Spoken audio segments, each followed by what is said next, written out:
Hello, Simone. I'm excited to be here with you today. Today, we are going to be talking about a new theory that I had that explained something that had always kind of troubled me, which is why did the mainstream sort of urban monocultural woke LGBT side of that movement, why did they not disown the sort of degenerate sex pest types when it would turn out that someone that they had pedestalized was in that category? Or why would they even, was pre-knowledge that somebody was within this category of trans, why were they not like, oh, well, of course that's not what we're fighting for. This is just, one individual. This is an example of like what we don't want, right? And this is something that historically other groups did push back against. You look at some of the early like gay stuff, and they'd push back against the classic example of like Mr. Garrison and Mr. Slave trying to get fired by being the over the top outlandish. Get along, little slave. Oh my God. That's what our boys were talking about? Ding, ding, ding, ding. He is so courageous. I'm very happy to get this award, but you know what makes me even happier? Sucking balls. And a lot of gay people historically, like when I was involved in the GSA movement back in the day and everything like that, they were really against this stuff. They were against it to the extent that it was framed as being, homophobic to act this way, because you were creating this negative stereotype of their community. And I'm true, it makes your job harder if you accept and pedestalize these sorts of individuals. And you would assume that your average person, instead of, going to bat for these people, would instead say, oh, well, that's not, I'll give some examples of this that always really get me. The Leah Thomas, I don't think anyone, you could argue that, Leah Thomas was not a central figure of the trans movement in the United States. She was the trans high school swimmer, male to female, who then, won a bunch of stuff, and people were like, hey, this is totally unfair. When she was a male, she was like losing everything, and now she's winning everything, and this seems like she has a biological advantage. And most people were like, yeah, I mean, pretty obviously. But it came out pretty quickly afterwards that she, in her locker, was flashing what most people would perceive to be male genitals at the other girls in the locker room. And this was an accusation that was made in a number of prominent places.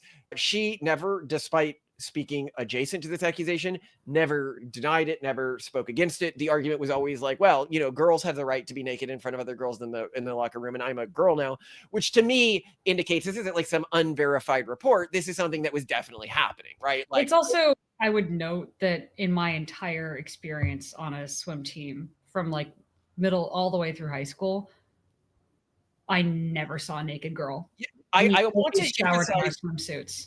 This is also a really important point. So these days, even to an extent to our childhood, but especially these days, because this is a trend that's been amplifying intergenerationally, it is not culturally normal in American high schools to be naked in the locker room in front of other kids. Like, what did you do after swim meets? And this was a long time ago, before our curriculum. You told me you showered in the swimsuits. We right? showered in our swimsuits. That's absolutely the case. And you would, actually shower again and like change clothes at home. And also, if you went to the bathroom, you wouldn't pull off your swimsuit, you'd pull the bottom aside and pee. Yeah, and I never, as a man, and this was even a while ago, so this is like 20 years ago, and it's gotten much stricter to the extent that they do private showers on high schools now and stuff like that when they build new ones, because they go, if we build the public ones, nobody uses them. I don't think I ever saw more than like one or two naked boys, and this was and this would always be tied to like a very specific sport where it was normalized. Yeah, when we talked about this in another episode, a lot of the people in the comments pointed out that like one exception where it just seems to be even obligated is wrestling teams. But I get it. Like, I was at that point, on wrestling teams. I didn't see it that much. Really? I could saw see it from though. the, Like, you get like, actually sweaty and lacrosse gross. teams. So I could see people being like, because the lacrosse teams would get actually sweaty and gross. Yeah, But yeah. like, you don't get that with swimming. With swimming, it makes sense that you're You showering. just came out of a chlorinated pool. I mean, you want to rinse off the chlorine. No, but the point being is your outfit that you swam in is meant to get wet. Yeah. Like, That is why it's so normalized to just shower in your swim outfit, because it also needs to be cleaned off. Yeah. So the point being is this is an individual who is doing something that was not culturally normal. They were flashing people intentionally. Okay?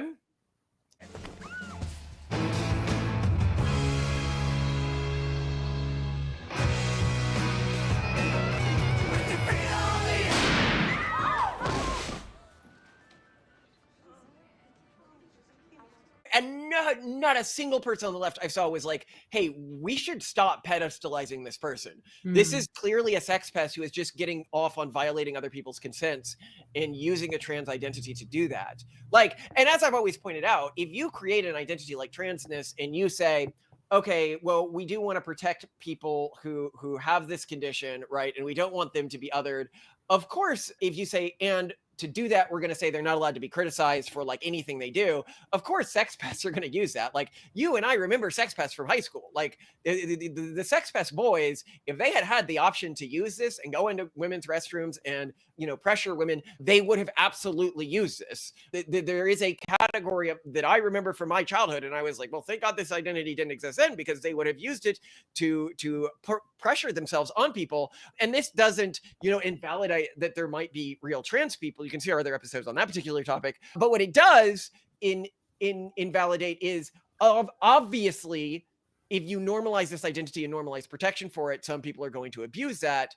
The question is when it is clear that somebody is just abusing it, why aren't people pushing against it? Why aren't people? Right, because it can hurt the movement. I mean, the whole TERF movement was in response to this, and the Supreme Court ruling in the United States that was not in favor of the trans movement resulted from this. And had those lines never been crossed in the first place, this would not have happened. We would not see Supreme Court rulings solidifying a conclusion that the trans community would not support. Well, or you see like in our Anna Valens episode, where this is a Vice writer, and her very first article for Vice is like, Vice has hired a monster girl, a fetish artist to their platform, and she starts in character with the article, you know, basically forcing you to engage with this fantasy she has. And it's clear if you watch all of Anna Valens stuff, she's a person who just clearly gets off on violating other people's consent. This is clear from the fiction she writes, but also the way she lives her life. You know, she hasn't had a bottom surgery. She goes into communities. She complains at these communities that the lesbians do not want to sleep with her, and then sort of fantasizes about, well, them being forced to sleep with her. And cis women, you know, she's written numerous long things about forcing cis women to sleep with her.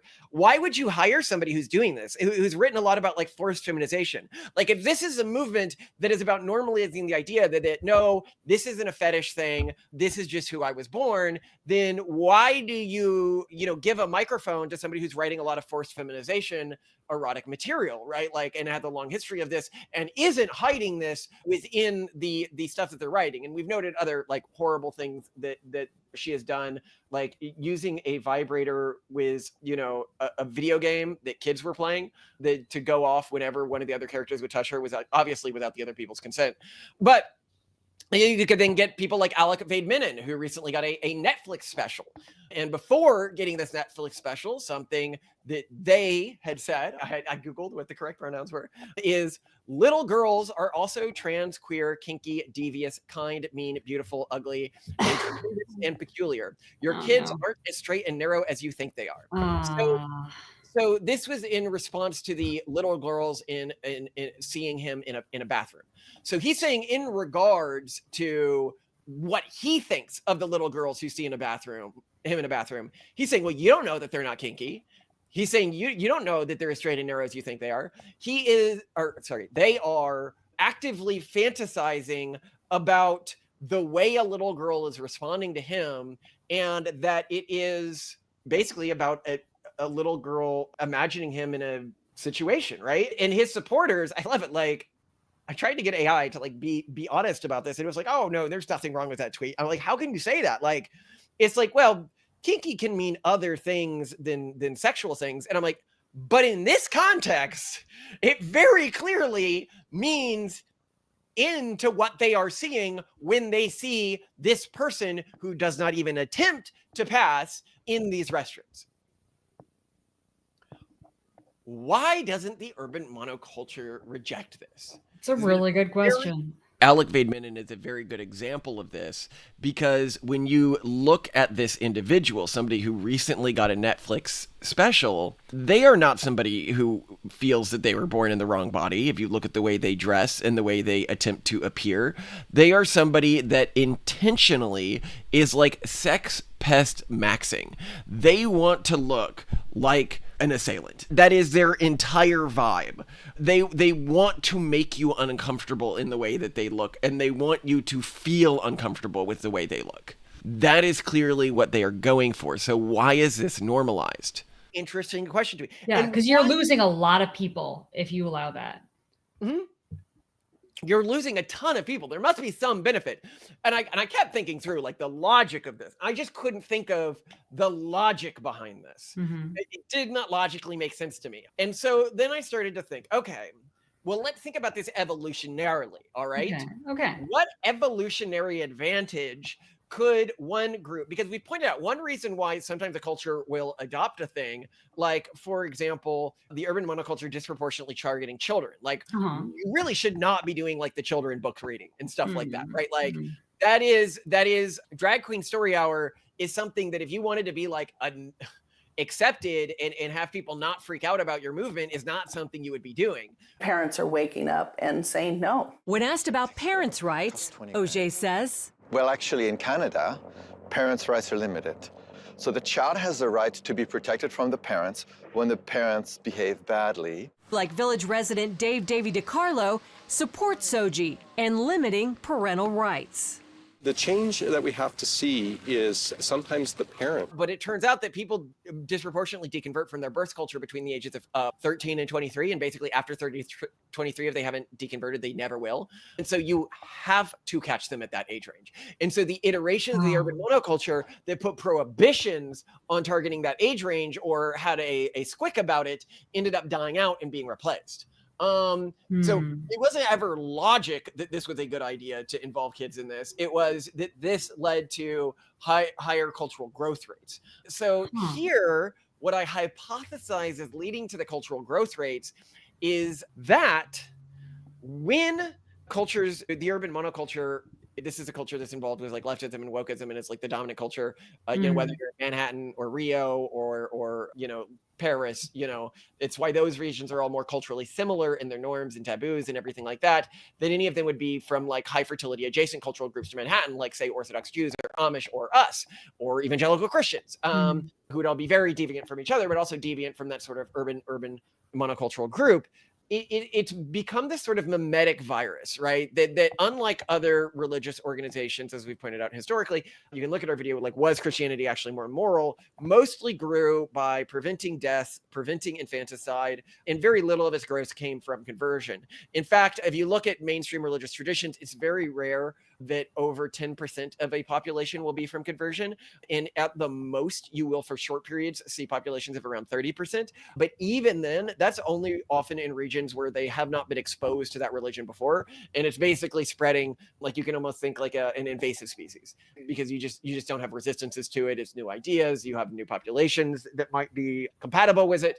So once it's been proselytized for a while in an area, you typically don't get those 30% numbers anymore.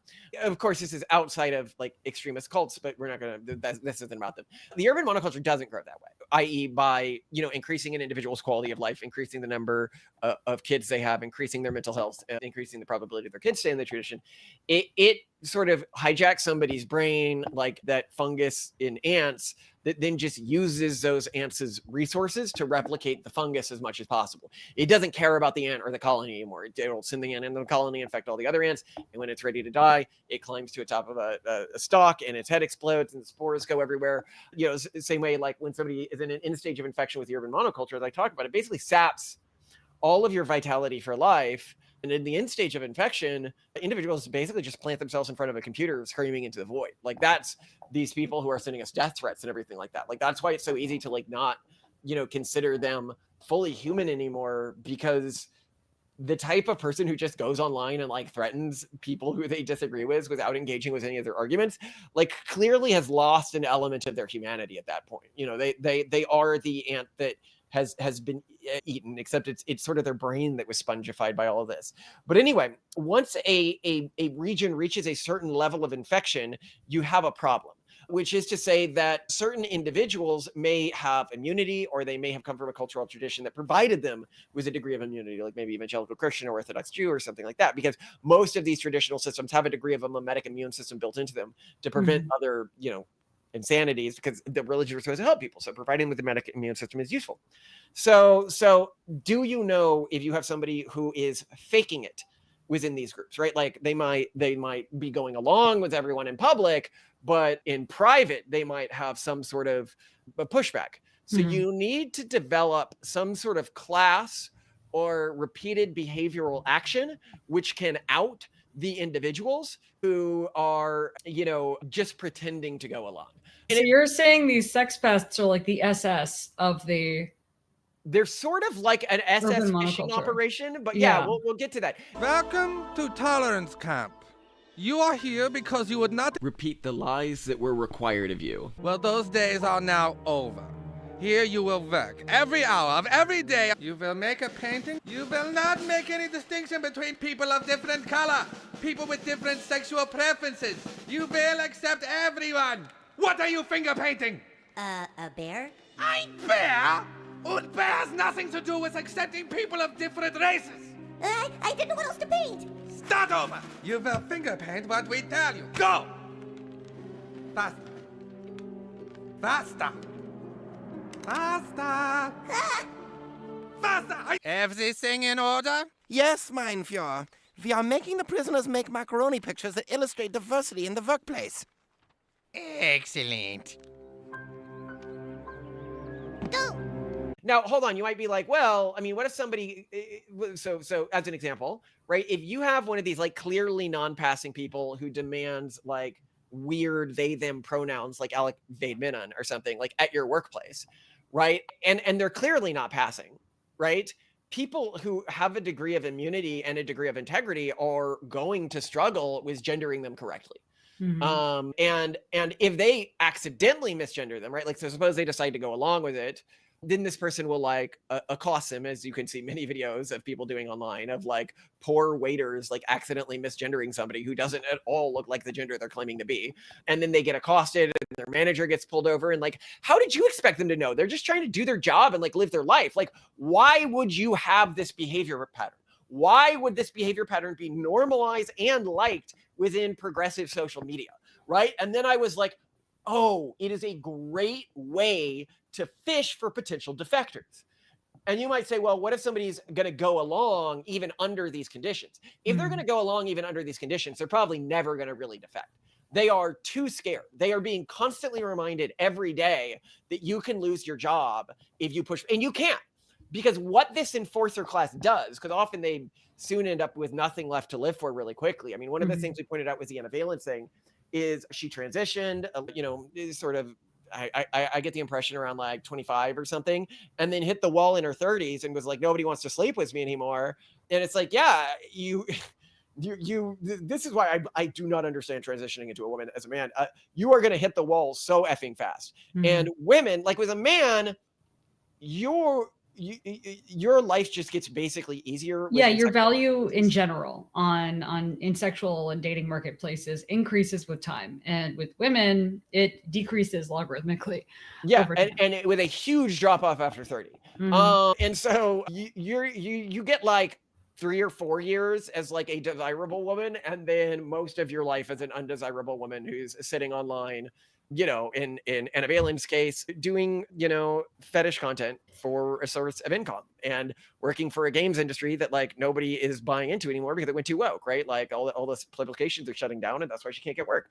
And so you have this horrible life. So it's very easy to adopt this enforcer role where your entire life is dedicated to finding anybody who is willing to challenge the urban monocultural norms and attempting to destroy their life. And is it a surprise that the key person who was calling out Kirsha, this VTuber, we have a couple episodes on what happened to her, but she just said, very true thing, quoting a progressive politician in the UK, the unchecked regulation around immigration in the UK was leading to demographic shifts, and that the immigrants that we're having more kids than the native population, and this would further exacerbate demographic shifts.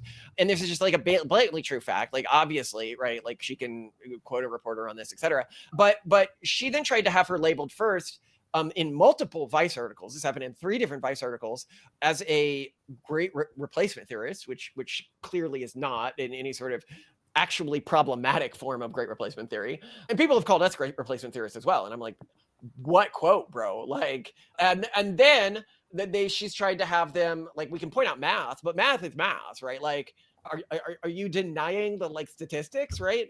And then she tried to label her a Nazi, and she repeatedly just calls her a Nazi in her posts for saying that unchecked immigration in the UK is going to lead to demographic changes. How?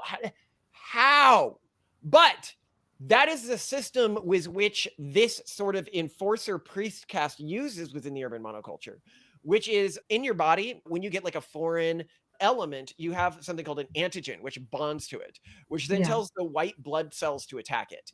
And so these individuals sort of act like an urban monocultural white blood cell system, where one of them will tag anything that they see as showing a degree of immunity. And in Kirsha, my God, this girl has immunity to the urban monoculture. Anything that might be showing a degree of immunity to the urban monoculture, like us or her, is one of these antigens. And then all of the other white blood cells know to attack this thing through online comments, because they've got nothing left going on in their lives. You know, they've got no family, often no real friends, you know, really small networks. The only people who often care about them, and you see this in a lot of these posts, are the people who are passing them around and using them for sex. And we've seen this because a number of them, when the whole PrEP thing was going around and people were freaked out, they're like, wait, why is the government paying for a drug that you would only need if you were having casual sex with strangers, like orgy parties? And some people were like, I wouldn't have any friends if I didn't do this. Like, what am I supposed to do, right? Like, and you're like, wait, all of your human relationships are by people who are using you for, that's not normal. That's when I say normal, I don't mean like, oh, my way of living is better than yours. I mean, I struggle to see how somebody could build value in themselves when they're living that lifestyle. Like, that's not psychologically healthy that you've been led down that path. But so these people, you know, they've got all day, they're not really doing anything else to sit around and try to get people fired. And we've seen this with the Kirsha case. You know, they'll call up like, oh, look at this hate thing that so-and-so was posting. Do you want to fire them? And Kirsha recently did a piece. I think it wasn't on her. It was on another case recently where some woke person was claiming that somebody was being transphobic. And you know, it's hard not to be transphobic when you're dealing with facts. Yeah. We've pointed out, like, the data is transphobic now. You know, the study in 2023, gender discontentedness and gender non-contented youth, showed that of 13-year-olds that identify with another gender, around 9 and 10 of them identify with their birth gender by the age they're 23. This is a phase. And it is an incredibly damaging phase to accidentally normalize, because the drugs that are being given in terms of puberty blockers to these kids are the exact same drugs often that the Christian extremists used to give to kids who were same gender attracted. So it's the same group. Isn't that wild? Yeah. Just went through that. Yeah. Just one form of castration. I fought it then and I fight it now. You know, you don't mess with kids' biology like that, you know, especially if their parents aren't consenting to it, which is something we're repeatedly seeing. Yeah. And this well, is it seems like what the most common format is this shows up in a divorce or separation. Yeah, where one parent affirms the kid and then they can use that to break the kid off from the other parent. And they'll also plant these ideas in the kid and stuff like that. And, you know, once you get the kid started on some of these drugs, they can't easily like go off, right? Mm-hmm. You know, it's basically a one-way pass as soon as that started. As soon as you sent them to an affirming psychologist, it's over. And that's what's really dangerous when you're looking at a, you know, 50% unalive attempted rate within this community. And yet it turns out that, you know, 9 in 10 people, if you just didn't interfere, wouldn't end up in this community, which is really scary. We've also talked about, and if you're talking about like the wider research, when Travistock was being decommissioned, this was this major trans clinic, they went through the data and it turned out that there was a study that showed that putting young people on puberty blockers with increasing rates of self-harm and increasing rates of attempted unaliving, and they had blocked this from publication. So they were hiding data showing that what they were doing was making things worse. Not cool, guys. And if you know that this is being done at the places where we can get access, like, or in the WPATH files where you get all these leaks where people are like, yeah, these kids have no idea what they're consenting to. And lots of doctors are saying this in the WPATH files. We know from Travistock, we know from the very beginning of the industry was the Joe Money experiments that data was withheld. He hid that it didn't actually work. That why, if it's happening at the beginning and it's happening today and it's happening everywhere a place gets decommissioned or a leak happens, shouldn't I assume that it's happening everywhere in between? Like, wouldn't that make sense? When I look at the lives of the people, because that's one of the things that I think is really interesting to do, is dig into the lives of not the trans individuals today who are, really public and really famous and really in the public eye, like your Dylan Mulvaney's, but go on to things like we did in our episode, The Life of the Cenobite. If you want to read it, we could go into this in more detail. We go into her personal journal, like Anna Valen's personal blog, right? Like a successful but not super successful individual, to understand once you get past the euphoria phase, which a lot of people report, which of course the hormones that you're taking are causing it. I mean, these are happy drugs for the early days that you take them, this incredible burnout. And so when I see that so persistently and an incredible dissatisfaction with life, all I can think is, well, and think about, as I always say, Anna Valens is the core, victim in the Kirsha Anna Valens story. I say this, not a victim of Kirsha, but a victim of the urban monoculture. Well, the person who's really had their lives ruined the most. Yeah, she's got no family now that she could otherwise have. She doesn't have a meaningful job right now, which she otherwise could have had if she dedicated her life to helping other people. She doesn't have job security, which she could have if she hadn't done that. She wouldn't have, she went into this community and she was horrified to learn that cis women didn't want to sleep with her, and that the only people who sleep with trans women who don't have bottom surgery are other trans women, and that the only place she could find acceptance was within online fetish communities. And that, she thought because these people were affirming of trans individuals that they actually saw them as women. And then she learned after engaging with the community that this wasn't the case. And this is very much like, this isn't on the tent. Like, when people transition, they think all these people that are affirming them and telling them how great and brave they are also going to want to, sleep with them. And they aren't. They are just following the cultural norms of their environment, right? This whole dynamic, though, it makes me think, I feel like we see it across different domains in a way that implies to me that this is just a naturally evolved thing in cultures or groups that makes them overall stronger and more competitive. Businesses, for example, often encourage you to fire your bad customers and just keep the power users, like that 1% that accounts for 90% of your income, or that 20% that accounts for 80, right? And this is a way of weeding out the ones who aren't really invested so that you can invest more in the ones who are super invested. It also reminds me of gang initiation tactics where you have to murder someone to become a member. And by that point, you're so committed because you've had to do so much that is otherwise questionable to the average person, that now you're super in. So I think these high investment, you could call them shit tests, are pervasive. That this isn't some novel thing or new dynamic that you are describing, which makes me think it's more plausible that that's also what's going on, because it really is otherwise intuitively quite strange that people who would give a bad name to the movement, who ultimately do so much PR damage, whether or not they mean well or whatever, even if we just take all of that away, they do a lot of technical damage. Reputational damage. Yeah, why are they there so consistently? And why is there so much defense of them so consistently? Yeah, and another thing I note about this aggressor, I sort of call them enforcer priests or an enforcer class within the larger urban monoculture. And you see this in the way they act, especially towards lesbians, for example, who are dissenting, is you regularly see them get very aggressive. There's lots of videos about this. This is just sad. The guy was feeding the homeless. Asshole, can you do something about the fucking people are out here about to assault me? Can you wake the up and use your fucking eyes, please? Can I have the same liberty as ever? These are the punch a turf people. These are the people who, the story that always stuck with me is this lesbian who, was on Reddit and in the lesbian community on Reddit. And she assumed that this was mostly cis women, not a bunch of trans women. Right. And one day, a top upvoted piece was one in which a lesbian had said, I don't want to sleep with you, to a trans woman. And the trans woman had apparently beaten her.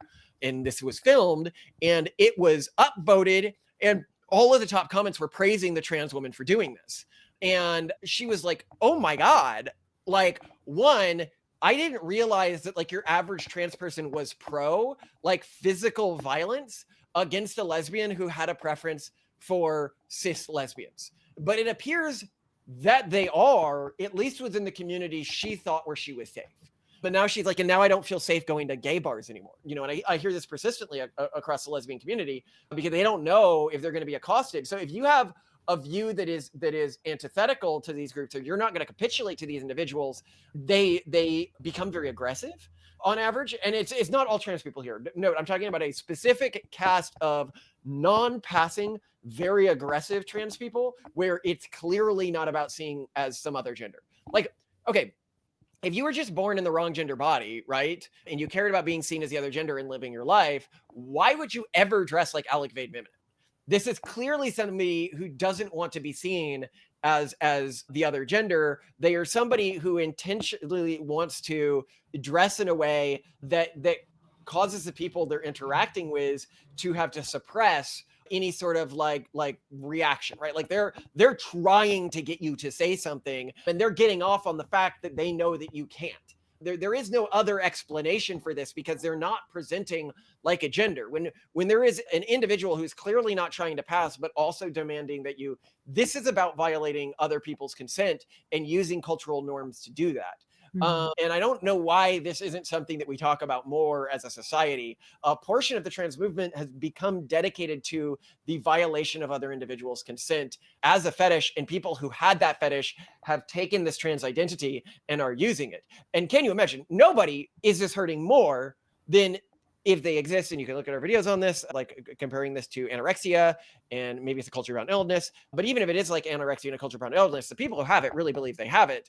Real trans people, nobody is hurt more by this. No one is hurt more by an Alec Menon or a Leah Thomas than somebody who's just trying to live their effing life. And can you imagine the horror if you opted into this community when you believed that the community was what it said on the tin? Like if you look at the early people who pushed the movement, you know, your Buck Angels or your Caitlyn Jenners, you know, the movement has completely turned on them because now it's only and that's the other thing. And I think one of the reasons why the urban monocultural sort of enforcement mechanism works so well is it built a system where anybody who challenged this was immediately dissociated. You know, what is Buck Angel's sin? Buck Angel says you shouldn't transition underage people. That is why they were expelled from the movement. You know, Caitlyn Jenner, I think, had said something similar or supported Trump. I don't remember. But whatever, they had a thought crime. Now you can't talk about it. Did not show complete compliance with the political line. Yeah. And this is why lesbians should all vote Republican. So I pointed out from the perspective of a lesbian, and it's one of the things that I hadn't really thought about as a guy when I think about like the physical differences between men and women. If you guys know like Warhammer, there's like Space Marines. There's these guys who are like 10 feet tall or whatever. Imagine if one of them like came up to you in a space where you previously felt safe and started like pushing you around, because that is what somebody who's born in a male body often feels like to a cis lesbian. You know, they're often significantly larger than them. They have significantly more muscle mass than them, and starts pushing them around and being like, hey, like, you know, suck my girl D, right? Like, or I'm going to beat you up, or I'm going to, you know, get you expelled from this bar so you can never come back, have your friends never talk to you again. I'm going to constantly call up your work and try to get you fired, which is the behavior we constantly see from this community. You're going to feel very, very threatened. Like the degree of one of the things that I persistently see when I watch, you know, trans people videos online is they're just mortified with transphobia. People who go on a date with them and then, you know, get angry or don't want to sleep with them because the person didn't tell them they were trans. They're like, well, you know, why should it matter to them? Well, I mean, it's their choice whether it matters to them. What the do you mean? Why should it matter to them? They get to choose what turns them on and what doesn't turn them on. You don't get to force yourself on them. And it's like, oh yeah, I forgot the whole violation of consent kink has become normalized. And again, I'm not saying that this is like something I am projecting onto the community. This is something Anna Valens, you know, has repeatedly talked about. Oh, how wouldn't it be great? Like the world that we are fighting for is one in which cis women are tied up and forcibly bred by trans women until, you know, we're going to destroy their peace so much that you're just going to have to trade them out for other women. It's like, she goes on for quite a while with this explanation. And I was like,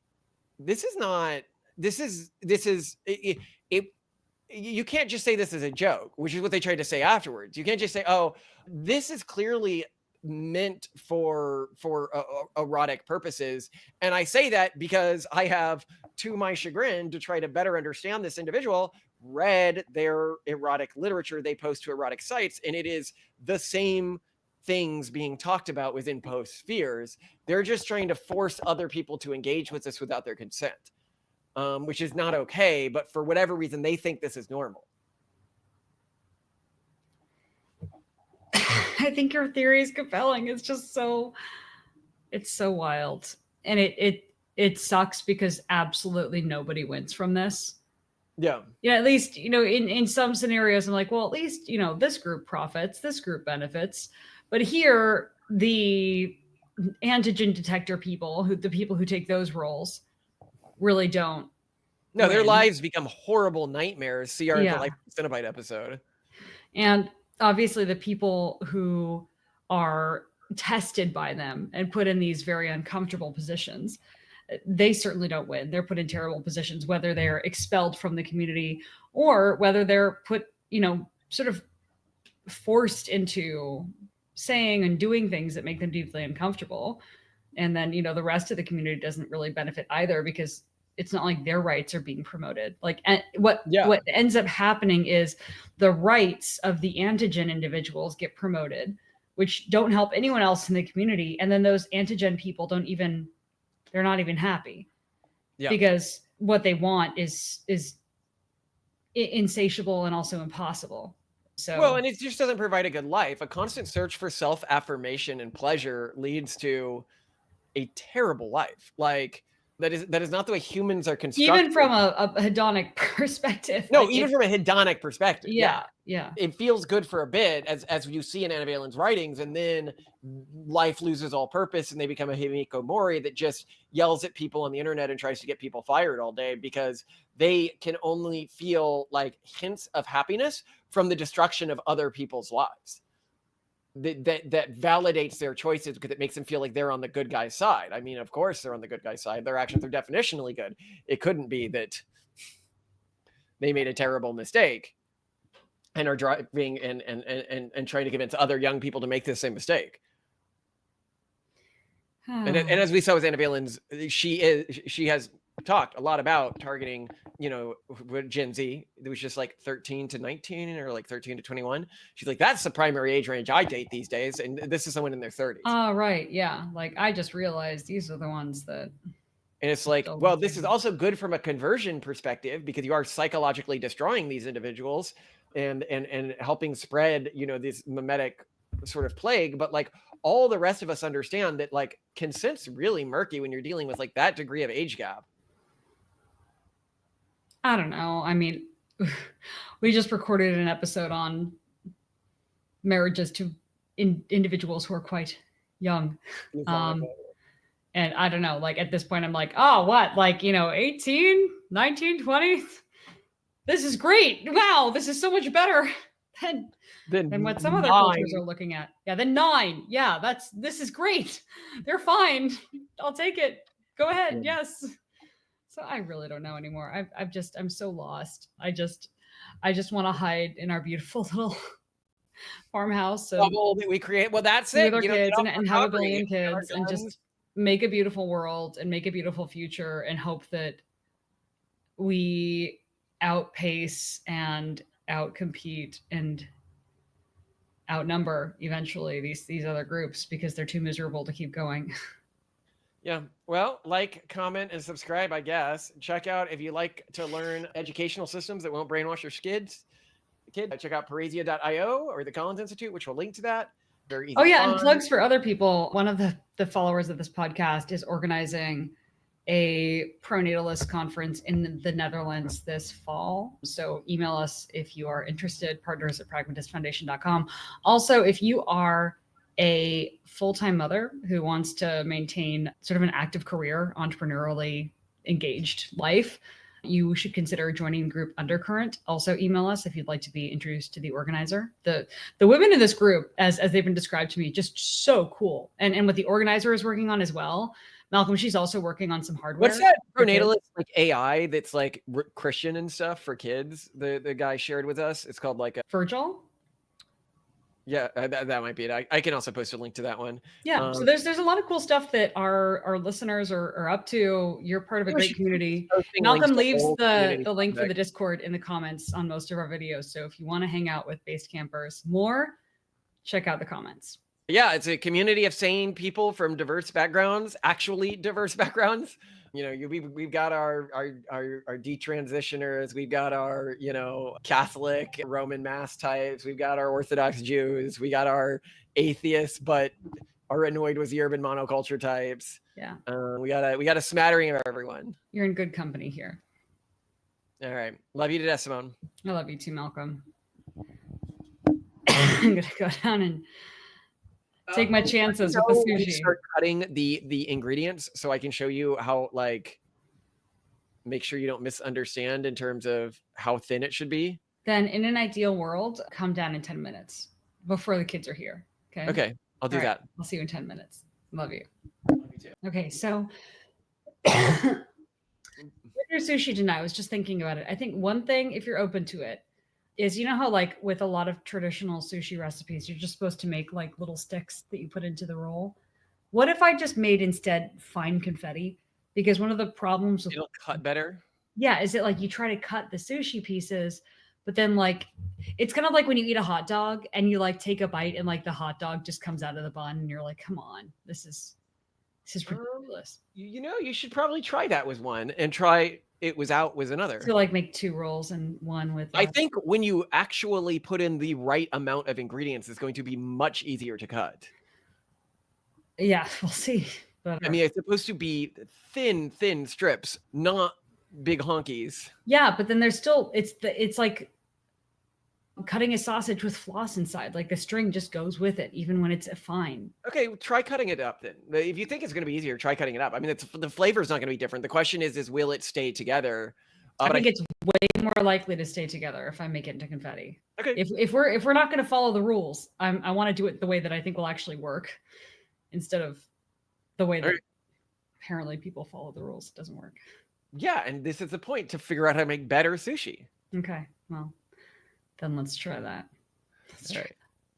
Oh yeah, question. The comments, how were they on today's video? Oh, good. Yeah, just a lot of people expressing their dismay and sadness at Elon was being at the conflict, but then also being like, hey, Elon's in a difficult position, and then people being like, oh, Elon's already Trump tweeting again, don't worry, we're back to normal, nothing ever happened, which I don't think we're quite back to normal yet. But you know, look, they've like hated, they've sparred online before, like in a pretty you know, I would say pretty serious way. It's not like they're gonna not be able to come back from this. So I would say the mood is overall cautiously optimistic.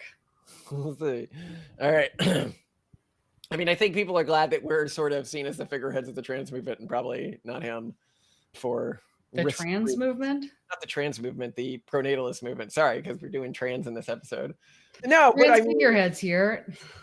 It's you know, you don't have to worry about us going off crazy. We're predictably crazy. The crazy things we're gonna say, I think, are fairly predictable. I don't think that often we get a take and somebody's like, I did not expect you guys to, you know, I said you guys were great. I didn't expect you to do this. Except for the people who didn't at all believe that we were going to go right. And when we told them we were going to, they're like, no, you won't really. Or that we were going to start a religion. They're like, no, you're not really going to do that. And they're like, wow, you really like did that. All right.